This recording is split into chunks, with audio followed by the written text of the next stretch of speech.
नमस्कार, विठ्ठल बोलेमध्ये स्वागत। मी विठ्ठल पाटील। कोल्हापूरच्या राजकारणात हसन मुश्रीफ म्हणजे एक वेगळं व्यक्तिमत्व आहे। हसन मुश्रीफ यांनी कोणतीही जबाबदारी घ्यावी आणि ती अगदी लिलेल्या पेलावी असंच त्यांच्या आजवरच्या एकूण निवडणुकांचं चित्र आहे। मग विधानसभा असो की लोकसभा असो, 2009 ची लोकसभा असो, 2014 ची असो, 19 ची असो, या तिन्ही लोकसभा निवडणुकात अर्थातच हसन मुश्रीफ आघाडीवर होते।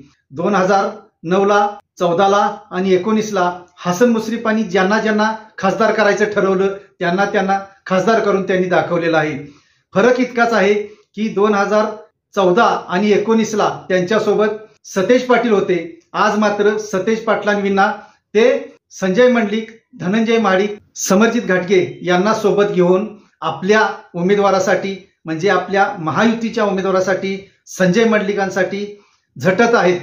पण म्हणजे मी पण म्हणतोय याचं कारण असं की 9 असो, 14 असो किंवा 19 असो, या तिन्ही निवडणुकांमध्ये हसन मुश्रीफ ज्या हिरिरीनं लढले, ज्या धडाडीनं लढले, ज्या डॅशिंगपणानं सामोरे गेले, तो डॅशिंगपणा मात्र 2024च्या निवडणुकीत कमी झालाय की काय, अशी एकूणच कोल्हापूर लोकसभा मतदारसंघामध्ये चर्चा आहे। कारण हसन मुश्रीफ यांचं तगडं नेतृत्व ज्यांनी मान्य केलं, ज्यांनी त्यांच्या मंत्रिपदाच्या काळात किंवा गेल्या 3-4 विधानसभाच्या काळात आमदार झाल्यानंतर मुश्रीफांकडून महत्वाची कामं करून घेतली, तेच आज त्यांना सोडून कसे गेलेत, हा खरा प्रश्न कागलसह कोल्हापूर लोकसभा मतदारसंघातील 6 तालुक्यातील मतदारांसमोर आहे। कारण पहा की कागलमध्ये समरजित घाटगे जरी विरोधात असले तरी माजी आमदार संजय घाटगे हे मात्र मुश्रीफ यांच्या बाजूने राहिलेले आहेत। आज नाही म्हणत मी, विधानसभेलाही म्हणत नाही, पण जेव्हा निवडणुका संपतात तेव्हा संजय घाटगे मुश्रीफांजवळ जातात आणि ते दोघं एकीनं राजकारण करतात। आणि मग सहकारी संस्था असो अगर स्थानिक स्वराज्य संस्था असो म्हणजेच ग्रामपंचायतींपासून कागल नगर परिषदेपर्यंत या दोघांनी एकत्र येऊन बहुतेक संस्था आपल्या ताब्यात ठेवलेल्या आहेत। आज मात्र लोकसभेला संजय घाटगे मुश्रीफांसोबत नाही, त्यांनी महायुती सोडून महाविकास आघाडी म्हणजेच काँग्रेसचे उमेदवार शाहू महाराज यांच्याकडे गेलेले आहेत, त्यांचा प्रचार करत आहेत। दुसरा प्रकार म्हणजे ए.वाय. पाटील हे सुद्धा मुश्रीफांचे कट्टर कार्यकर्ते असं मानलं जात होतं। आज मानलं जातंय की नाही याच्यावर नंतर चर्चा करता येईल।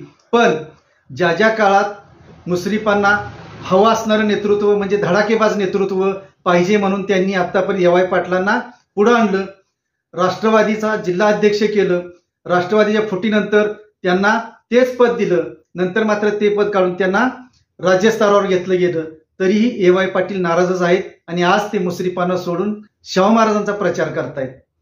तिसरं उदाहरण म्हटलं तर राजेश लाटकर यांचं घेता येईल। कोल्हापूर शहरातील एक स्थानिक युवा नेतृत्व म्हणून राजेश लाटकर यांच्याकडे पाहिलं जातं आणि त्यांना निर्माण केलं ते अर्थातच हसन मुश्रीफ यांनी त्यांच्यातील नेतृत्व गुण हेरून त्यांना विविध पदांवर घेत त्यांना पक्षाच्या जडणघडणीसाठी, पक्षवाढीसाठी भरपूर सवलत दिली, भरपूर वाव दिला। ज्याप्रमाणे आदिल फरास यांना युवा नेतृत्व म्हणून पुढे आणलं तसंच राजेश लाटकर यांना आणलं, पण ते सुद्धा राजेश लाटकर आज शाहू महाराजांचा प्रचार करतायत। याचा अर्थ काय? याचा अर्थ मतदारांनी किंवा राष्ट्रवादीच्या आणि महायुतीच्या कार्यकर्त्यांनी काय घ्यायचा असाच एक प्रश्न एकमेकाला विचारला जातोय। कारण ज्या मुश्रीफांनी आज खमकेपणानं प्रत्येक निवडणूक लढवली, प्रत्येक निवडणूक जिंकण्यासाठी आटापिटा केला, त्यांचेच आज हे बुरुज का ढासळत आहेत, हे महत्वाचे त्यांचे खंदे कार्यकर्ते त्यांना सोडून का जात आहेत, हा एक महत्वाचा प्रश्न आहे।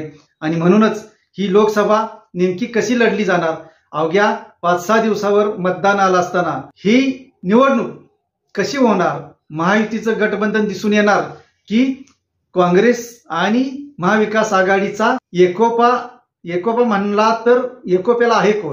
सगळे काँग्रेस जनच आहेत। सतेज पाटील, PN पाटील, जयश्री जाधव, ऋतुराज पाटील हे काँग्रेसचे आमदार आहेत। शिवसेनेचा पाठिंबा कितपत आहे हे अजून स्पष्ट झालेलं नाही। जरी विजय देवणे, संजय पवार शाहू महाराजांच्या प्रचारात आहेत, पण ते शाहू महाराजांच्या प्रेमाखातर असतील, महाविकास आघाडी म्हणून ते आहेत का याचाही विचार केला जात आहे। कारण सांगलीत काँग्रेसनं बंडखोरी केल्यामुळं कोल्हापुरात ते वारं आलेलं आहे का असाही एक प्रश्न चर्चेला आला आहे। अर्थात याची सर्व या प्रश्नांची जी उत्तरं मिळणार आहेत ते मतमोजणीनंतर मिळणार आहेत। धन्यवाद। असेच नवनवीन विषय ऐकण्यासाठी लाईक, सबस्क्राईब आणि बेल आयकॉनवरती क्लिक करा।